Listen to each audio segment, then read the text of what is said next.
अभी कुछ दिन पहले मेरी नज़र से एक वीडियो गुजरी, इसका टाइटल है what's the hardest part of life in Germany. तो इस वीडियो के अंदर जो लोग फॉरेनर्स हैं, जो जर्मनी में 2 साल से 5 साल से या 10 साल से रह रहे हैं, उन्होंने अपने-अपने एक्सपीरियंसेस शेयर किए हैं कि उनको जर्मनी में सबसे मुश्किलात या मुश्किल चीज़ कौन-सी लगी।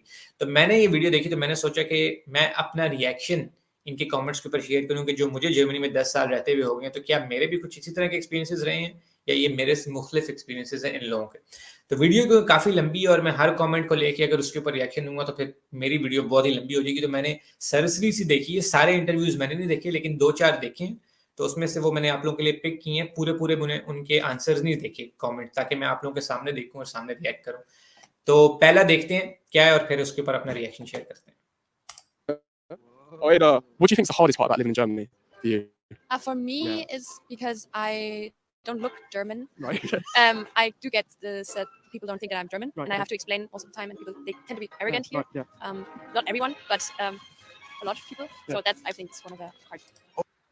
एग्जैक्टली बिल्कुल उसने सही कहा है कि उस लड़की ने कहा है कि उसके लिए हार्डेस्ट पार्ट ये है कि वो जर्मन लगती नहीं है और ये सबसे मुश्किल है उसके लिए, क्योंकि उसकी बातों से सुन के ये लग रहा है और उसके इंग्लिश एक्सेंट से भी कि वो जर्मनी में ही, कि वो जर्मन है बेसिकली, क्योंकि वो जर्मनी में ही बॉर्न एंड रेज है। यहीं पे वो या तो वो मिक्स है या तो उसके पेरेंट्स दोनों इमिग्रेंट्स थे और जर्मनी आए और वो यहीं पे पैदा हुई, यहीं पे स्कूलों में गई है, यहीं पे यूनिवर्सिटी में गई है, यहीं पे उसने जॉबें की हैं क्योंकि वो नेटिव जर्मन बोलती है।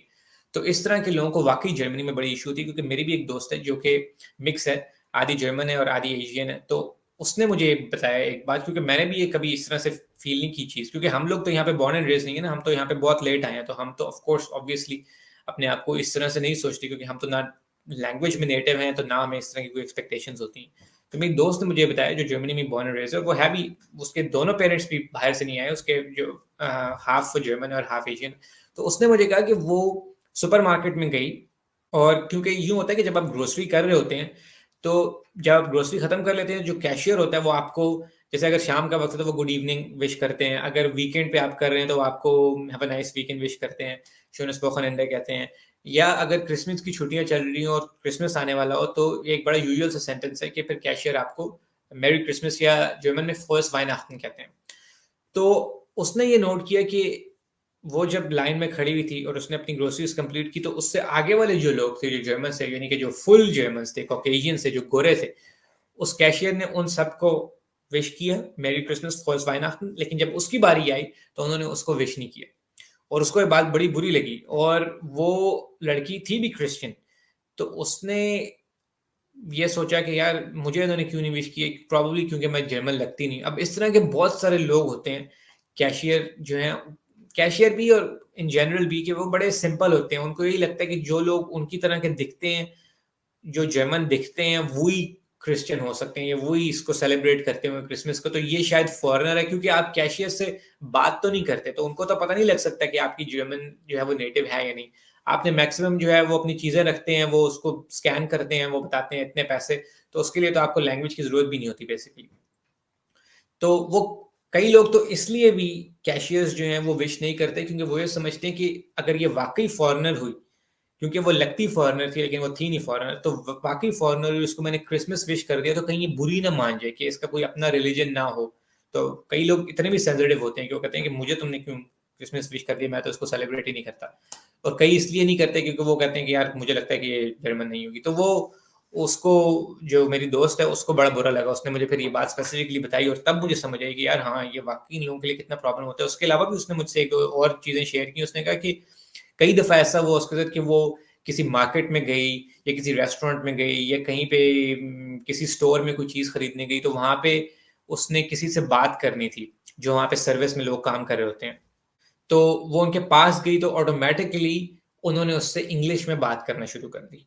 तो उसको बड़ा अजीब लगा, क्योंकि वो तो नेटिव जर्मन है। अब आप ये इमेजिन करें कि वो बंदा जो, उसकी अपीयरेंस को आप एक सेकंड साइड पे रखते हैं, कि जो जर्मनी में ही पैदा हुआ है, जो यहीं पे स्कूलों में, कॉलेजों में, यूनिवर्सिटियों में गया, जिसने एक ही लैंग्वेज सीखी है जिंदगी में और वो इसकी नेटिव लैंग्वेज है, उसी के अंदर उससे कोई बात न कर रहा, और उसके लिए तो इंग्लिश फॉरेन लैंग्वेज है, तो वो उसको फॉरेनर समझ के उससे इंग्लिश में बात करना शुरू हो जाते हैं। तो ये प्रॉब्लम वाकई जर्मनी में। और जो इस लड़की ने बात की है कि अगर आप जर्मन नहीं दिखते, यानी कि आप कॉकेशियन नहीं दिखते या वाइट नहीं दिखते, तो हर बंदा शायद ना करे लेकिन मोस्टली लोग ये बिहेवियर आपके साथ कर जाते हैं। और ये मैं आपको बड़े शहरों की बात बता रहा हूँ, तो छोटे शहरों में तो ऑफ कोर्स इससे भी ज्यादा होता होगा। तो नेक्स्ट कमेंट पे चलते हैं। Oh, it would definitely be when you're checking out at the raver. You have to, in America, you have someone doing it for you. But in Germany, you got to race through that thing. They scan that. It's like an Olympic sport, I swear. And if you don't bag your goods in time, then the 5 people in line, they just sit there and look at you. And the guy who's doing or the girl who's doing the scanning as well, once she's done, that's it. And then she just looks at you. Exactly ये सही कह रहा है। ये कह रहा है, example दे रहा है जर्मनी में सुपरमार्केट की जो कन्वेयर बेल्ट होती है, जब आप कैशियर अपनी ग्रोसरीज करते हैं उसके ऊपर जा रही होती हैं चीजें, एंड में जब आप पे करते हैं अपने, तो वहां पे ये बात मैंने भी ऑब्जर्व की है कि जर्मनी के अंदर जो कैशियर्स होते हैं उसमें एक रेस लगी होती है। वो इतने फास्ट आपकी चीजें स्कैन कर रहे होते हैं कि आपने, अगर आप सेट नहीं है ना, आप प्रिपेयर्ड नहीं है इसके लिए, तो आप उधर वाकई मेस क्रिएट कर देते हैं, क्योंकि पीछे लोग आपको फिर ऐसे घूरना शुरू हो जाते हैं अगर आप जरा से भी डिले कर रहे हो। तो वो जैसे आपने 10 चीजें खरीदी हैं, ठीक है, तो वो ऐसे ऐसे टिक टिक टिक टिक टिक स्कैन करके आपकी आगे करेगी, और आपने जल्दी से अपना आगे बैग या थैला जो भी आप लेके आए हैं उसके अंदर ऐसा करके डालनी है। तो ये लड़का वही एक्सपीरियंस शेयर कर रहा है कि अमेरिका में इस तरह नहीं होता। जैसे मैं आपको बताऊं कि पाकिस्तान में भी जब सुपरमार्केट में आप ग्रोसरी करते हैं, तो वहां पे तो क्योंकि हमारे मुल्क में आबादी इतनी होती है तो हर चीज के लिए हेल्प मौजूद होती है, तो वहां पे तो एक बंदा होता है जो प्रॉपर पकड़ पकड़ के आपका सामान जो है लिफाफों में डाल रहा होता है। तो इधर ये है कि वो ठक ठक ठक ठक ठक ठक डाल रहे होते हैं और आपने स्पीड से अपनी चीजें डालनी होती है, क्योंकि कई दफा मैंने देखा है लाइनों में कि कई दफा बुजुर्ग लोग आ जाते हैं आगे, ठीक है, वो खड़े होते हैं लाइन में, कि कई दफा कोई ऐसा लोग होते हैं जिनको ये एक्सपीरियंस नहीं होता, तो वो बड़े स्लो स्लो ऐसे कर रहे होते, पीछे जो लोग खड़े होते हैं वो बड़े गुस्से से ऐसे देख रहे होते हैं। कैशियर भी परवाह नहीं करता, वो अगले लोगों को की चीजें लेके शुरू हो जाता है। तो वो जो जगह होती है जहाँ पे आपने बिल पे करना, तो वो इतनी छोटी सी शेल्फ होती है, तो वो बाकी सामान भी आ रहा होता है, तो वो पूरा एक केओस सा क्रिएट हो जाता है। तो ये जर्मनी में आप जब आहिस्ता आहिस्ता ग्रोसरीज करने जाते हैं तो फिर आप ये चीजें मास्टर कर लेते हैं, लेकिन ये बिल्कुल ये बात सही कर रहा है, मैं इससे एग्री करता हूँ। Bad part about living in Germany outside the weather is also that people are a little bit more like following the rules. In Mexico, it's a little bit more. Yeah, I mean, in Mexico, you can make a party until 1, 2 a.m. And maybe until 6 a.m. and nobody will call the police on you. Even exactly ये भी सही कह रहा है, ये Mexico से, और ये कह रहा है कि जर्मनी में अगर 10 बजे के बाद पार्टी कर रहे हो, मैक्सिको में अगर 10 बजे के बाद रात को पार्टी कर रहे हो तो कोई भी पुलिस नहीं बुलाता फोन करके। तो जर्मनी में आपको पता है कि रूल्स होते हैं बड़े सख्त किस्म के, कि आपने जो है वो हर बिल्डिंग के अपने रूल्स होते हैं, लेकिन आपने इतने बजे के बाद जो है वो लाउड म्यूजिक नहीं बजाना या टीवी नहीं बजाना। और ये बात सही है, क्योंकि मुझे याद है कि एक दफा मैं एक बिल्डिंग में रह रहा था, तो वहां पे मैं आई थिंक 3rd फ्लोर पे था, तो 4th या 5th फ्लोर पे एक कपल रहता था। तो शाम के वक्त, वीकेंड था वो, कोई मेरा ख्याल है 7-8 बजे होंगे जुमे के दिन, तो वो आए, उन्होंने मेरी बेल बजाई। तो मैं हालांकि उनको इतना जानता नहीं था क्योंकि वो मेरी बिल्डिंग में ही थे, लेकिन वो 2 फ्लोर ऊपर रहते थे, तो मेरी कोई खास इंटरेक्शन उनसे नहीं थी। तो जब मैंने दरवाजा खोला तो उनके हाथ में चॉकलेट्स थी, तो उन्होंने मुझे चॉकलेट्स दी, उन्होंने मुझे अपने आप को इंट्रोड्यूस करवाया, उन्होंने कहा कि जी हम इसी बिल्डिंग में रहते हैं, ये आपके लिए चॉकलेट्स हैं। तो मैंने कहा ये क्या है, किस खुशी में? तो उन्होंने कहा कि आज हमारी अपार्टमेंट में जो है वो एक पार्टी है, हाउस पार्टी है, तो पहले तो ये कि आप इनवाइटेड हो, अगर आप आना चाहो तो आप आ सकते हो, लेकिन अगर आपने नहीं आना तो हम जस्ट बताने आए थे कि म्यूजिक थोड़ा सा जो है ना वो लेट नाइट तक ऊंचा होगा, तो अगर आपको आवाज आए तो प्लीज माइंड न करना। यानी कि इनडायरेक्टली वो कह रहे थे कि भाई ये ना हो कि तब जाओ तो पुलिस को फोन कर दो तुम, कि टाइमिंग क्रॉस हो जाए। हाँ, ऑल्दो कि आई थिंक वीकेंड के ऊपर जो है वो थोड़ी सी रिलैक्सेशन होती है।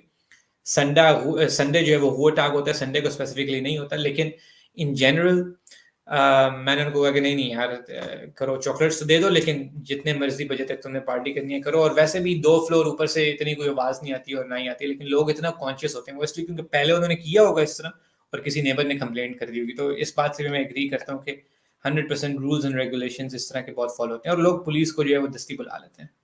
अच्छा, आगे चलते हैं, कोई और कमेंट देखते हैं। वो जो अमेरिकन लड़के ने कमेंट किया था उसका कोई और कमेंट देखते हैं, क्योंकि आई थिंक उसने कोई और बात की थी।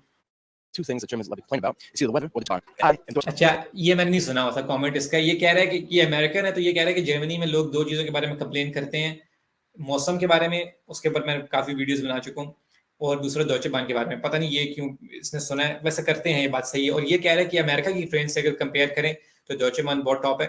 मैं डॉइचे बान की अगर बात करूँ, जो आईसी और आईसीई, जो इंटरसिटी और intercity express high speed train है, मैंने पोलैंड की ट्रेन से एक्सटेंसिवली ट्रैवल किया हुआ है। और अगर आप पोलैंड और जर्मनी, जो कि बिल्कुल साथ साथ है, उनकी ट्रेनों को कंपेयर करें तो पोलैंड की ट्रेन जो है वो जर्मनी के करीब भी नहीं आती। तो मेरे ख्याल में तो जो जर्मनी की आईसी और आईसीई है वो बहुत अच्छी ट्रेन है, और वो महंगी भी हैं काफ़ी ज़्यादा। और जो अभी डॉइचलैंड टिकट जर्मनी के अंदर चल रहा है, जो 49 यूरोज आप पूरे जर्मनी में कोई भी ट्रेन ले सकते हैं, उसमें वो दोनों ट्रेनें शामिल भी नहीं। और उन ट्रेनों का ये है कि वो इतनी महंगी ट्रेनें हैं कि मोस्टली लोग जो हैं जो रेगुलर ट्रैवल करते हैं उन हाई स्पीड ट्रेन से, या तो उन्होंने सब्सक्रिप्शन कार्ड्स लिए होते हैं, बान कार्ड जिसको कहते हैं, 25% के, 50% के या 75% के, या फिर मोस्टली लोग वो ट्रैवल करते हैं जो बिजनेस ट्रिप्स पे कंपनी की तरफ से स्पॉन्सर होकर जा रहे होते हैं, लेकिन प्राइवेट ट्रैवलर्स भी उसमें जाते हैं, लेकिन उसमें आपको यूजुअली वो महंगी होती है, मगर अच्छी प्राइसेस आपको मिल सकती हैं अगर आप वेल बिफोर टाइम बुक कर लें, जैसे 1 महीना पहले या 3 हफ्ते पहले या 4 हफ्ते पहले। मगर मेरा एक्सपीरियंस यही रहा है कि डॉयचे बान की जो आईसी और आईसीई हैं, ये दोनों बहुत अच्छी ट्रेन्स हैं। और अमेरिका में मैंने कभी ट्रेन पे ट्रैवल नहीं किया, तो वो लेकिन यही कह रहा है कि अमेरिका से तो वो 1000 दफे बेहतर है। Also to work is from really अच्छा, चलो आखिरी कमेंट देखते हैं। easier than in France because of the structure and because of the organization. Like it's really not just a cliche that German guy organized. तो ये कह रही है, इसके एक्सेंट से भी यही लग रहा है कि ये फ्रेंच है, और उसने कहा भी है, उसने कहा कि इसको सबसे ज्यादा हार्ड पार्ट लगता है। मुझे तो लगता है कि ये अच्छी बात है बेसिकली, वो जिस तरह से कह रही है, लेकिन उसको शायद ये हार्ड लग रहा है। उसने कहा कि फ्रांस के मुकाबले में जर्मनी जो है, ये वाकई बात सही है कि बहुत ज्यादा ऑर्गेनाइज और बहुत ज्यादा स्ट्रक्चर्ड है, और इस बात से मैं भी एग्री करता हूँ। इस पे अगर मैं कमेंट करूं, इसकी मेरे पास 2-4 एग्जाम्पलें हैं, लेकिन फिर वो वीडियो बहुत लंबी हो जाएगी। तो मैंने आज ये कमेंट्स पहले पूरे नहीं देखे हुए थे, सरसरी से देखे हुए थे, तो मैंने कहा एक छोटी सी वीडियो रिएक्शन आप लोगों के लिए बनाऊं। अगर आप लोगों को ये वीडियो पसंद आई है तो आप लोग जरूर कमेंट्स में लिख के बताइएगा, और अगर कोई और वीडियोस हैं ऐसी जिनके ऊपर आप चाहते हैं कि मैं अपना रिएक्शन दूं, तो वो आप लोग मुझे या कमेंट्स में वीडियो का टाइटल्स लिख सकते हैं, या इंस्टाग्राम पे जाएं, वहां पे मुझे आप फॉलो करें और वहां पे डीएम मुझे कर सकते हैं उस वीडियो का लिंक, तो मैं उसके ऊपर भी रिएक्शन करूंगा। एक नेक्स्ट वीडियो में आप लोगों से दोबारा मुलाकात होगी। Thank you.